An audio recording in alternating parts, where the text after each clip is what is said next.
So a couple of years before the Wright Brothers centennial of flight, I was working on the Icarus monument to a century of flight, and I got my staff together and said, what is the Outer Banks going to do for all of 2003? So my staff and I talked about doing a community-wide public art installation. And with a nod to the Mermaids on Parade in Norfolk, we decided on fiberglass winged horses. And the rest is history.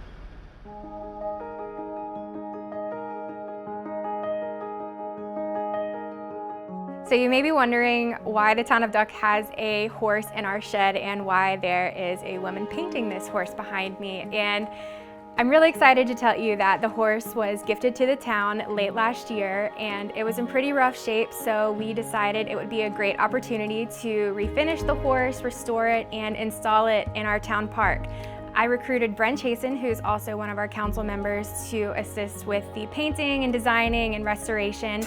And it's been a really great process because we've learned a lot about the history of these horses, and in all of our historical research, it came to fruition that this would be a great project for the town to preserve a piece of Outer Banks history and highlight this project that occurred 20 years ago in an effort to answer the questions: why are there horses along the Outer Banks, who started the project, and where they remain.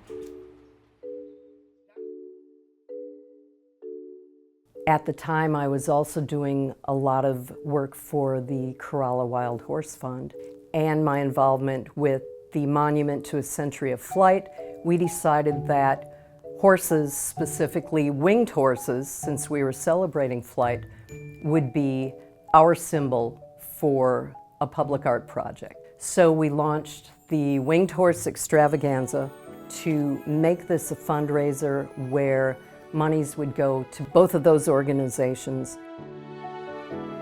So all of a sudden we needed fiberglass horses. Where do you get them?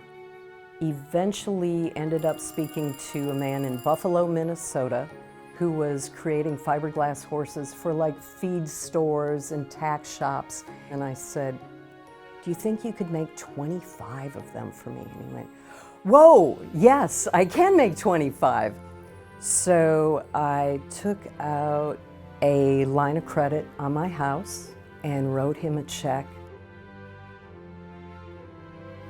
You know, at that time, art projects, there were cows on parade in Chicago, and the art projects across the country were really becoming popular. And just from my initial talk with Linda, you know, I could tell that she really had a lot of ambition and a lot of passion for the project. So for her to say 100 horses, I guess didn't surprise me. I think the initial order was for 25 statues. I remember Linda talking about the wild horses out in the Outer Banks. The Arabian was a mold that we had, and to create a new statue, the sculpting and molding cost would have exceeded the budget for the project. You know, the project is an art project. And once they get painted up, and you know, I think it just represents the area. And then I thought I'd better start selling them. So we created a sales packet, and he sent one horse out first, and Mike Kelly from Kelly's Restaurant said, you need to have this in my St. Patrick's Day parade, and that's going to garner some interest in this project. So we put it on a trailer and hauled that horse through the parade and threw candy at everybody from the trailer. And that's what launched our project. Lori London was our very first sponsor. She had a small real estate company at the time. She had that horse painted, and from that moment forward, the project took off. And next thing I knew, there was a delivery of 25 horses, and Charles Hardy, angel of this project, he took delivery of them, made sure that all of our sponsors got them. I was in the trucking business and warehousing, and so I managed to get an agreement with another company, and they brought them all to us here. We put them in our warehouse, And then as Linda would need one carried somewhere, I would agree to deliver it.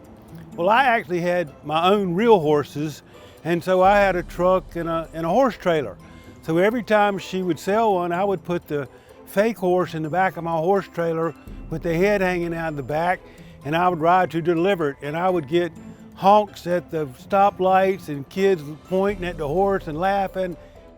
I actually didn't charge her. I just took one horse and we donated that to the Kill Devil Hills Middle School, and they decorated it. And then we had an auction for some of the horses, of which I brought all the horses to the auction place for her. When someone sponsored a horse, there were two sizes available. The foals often were inside of stores, stallions almost exclusively outside because of their size. A sponsor would buy it, have it decorated, and then they could choose to keep it or donate it for our charitable auction. I actually bought one at auction just because it was going for a real good deal, and it was one that was done by Jewelry by Gail. And it had a really nice set of a pearl necklace on it. And I thought, well, my wife would like that, so I don't really have a place for a horse. So I bought the horse, gave my wife the pearl necklace, and then donated the horse to the Outer Banks Hospital. And we put a plaque with it was donated by the Hardy family on the horse, so the kids could come in the hospital and see something and enjoy something a little different. There were a couple of sponsors who donated their horses and then bought them back at auction because they realized it was such a draw for their businesses. And then there were others who just said, we've had our 2-3 years with this horse, it's been great, now it's time to spread the love to someone else.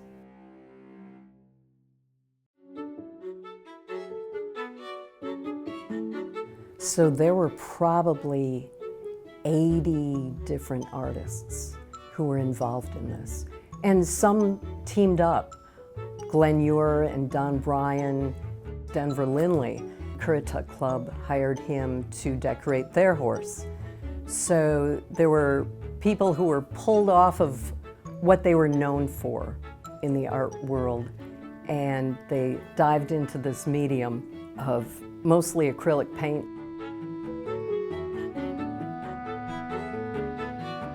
About 2 years into the gallery, we had an opportunity to be part of the horse project with Linda. We knew we wanted to do it, and we just sort of had to figure out how to do it. So we went round and round, and we finally decided on mosaic because it would be the longest lasting. We could all do it. You know, it took a little bit of skill, but mostly just process. So when the kickoff happened, it was a big celebration at the Ramada Inn. And we just took it as like this invitation to just party and like be part of our horse. So we had decorated the horse, and his title is Starry, Starry Flight. Over the years, he's just become our beacon, you know, and I know that a lot of the horses that were done for the original were auctioned off, and we just knew we could not auction our precious horse. He was just so part of our whole, you know, essence here. And it certainly is like the thing that everybody mentions when you talk about the co-op.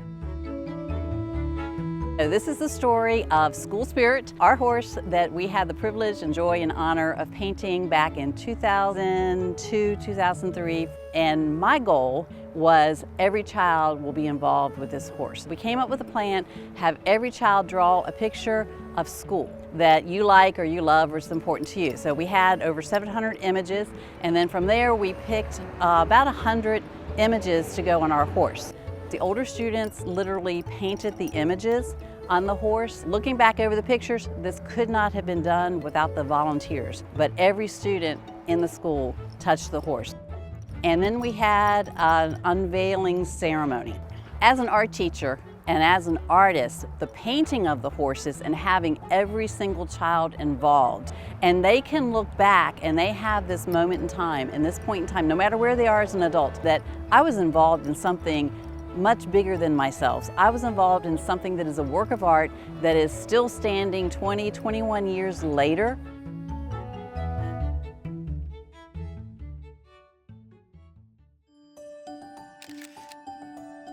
Linda Lobby from Outer Banks Press asked me whether I'd help her and do the photography of a lot of the horses. We eventually published 3 small books I'm a nature photographer. I shoot things in nature. If there's a person or an animal in my pictures, it's probably a mistake. But what I do is when I go to a place, I take the record shot, I take the postcard shot, because you have to have that record shot, but that's not what I'm really interested in. Same thing with the horses. I would take, a side shot, I'll take a front shot so you get the head, and then I'd have fun with it. I'd lie down and take pictures looking up at the horse, or just to try to give it some personality. We just had a lot of fun doing it. What it really did was it brought the whole Outer Banks community together, in addition to just celebrating the Wright Brothers, to get together on a public art project. I think what I enjoyed about them is they were all different. They reflected what the owners of the horses wanted to do in terms of art. I mean, some of them were business related and some of them were just art related, and you never know what you're going to find. My favorite horse was actually one that was done by a teenager from Virginia Beach, and he did a wonderful horse and he had a great time doing it. So at the auction I bought it and gave it back to him.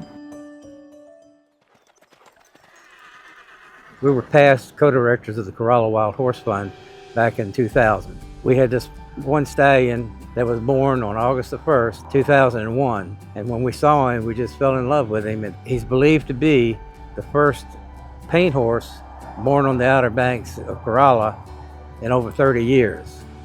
He was really special. And at 4 months old, there was a shooting and 4 horses and a small mule died. So we searched around and the deputy found Montauk. We let him stay out there and we went up and checked on him every day, and we had the community checking on him up in Corova. And at 10 months old, the stallion, he picked up Montauk and shook him and left him for dead because he felt like he was a threat to his mares and he didn't want him in his herd. We responded down and we packed him in ice in the horse trailer and took him to Suffolk to our veterinarian. So when Linda's project came about, she knew about Montauk and what was going on. And so she went ahead and made this in his image and donated it to the Corolla Wild Horse Fund. All right, this is the sad part. We've had Montauk 23 years, and he just passed away February the 18th. Okay, this project has really meant a whole lot to us, and this brought a lot of awareness to the people, and then get curious enough to research and go see the horses on the beaches, and knew not to feed them and not to handle them. It was very important for them to have free roam.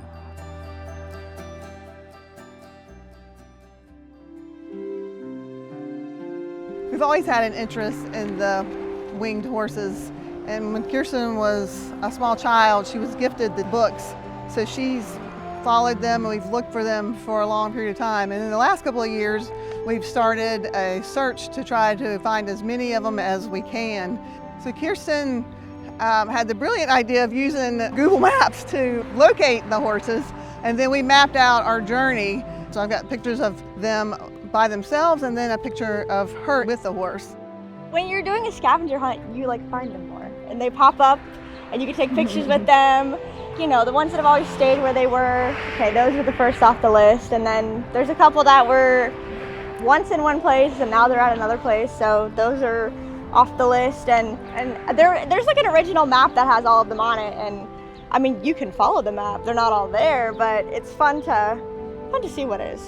Then you'll just find them randomly, just keep track of what's still out there, they're somewhere. As I said, we did it as a gift to the Outer Banks, and that gift just kept being paid forward by people who got horses and displayed them in public places, or who hired artists who then brought other artists on board, and it was a really beautiful show of community.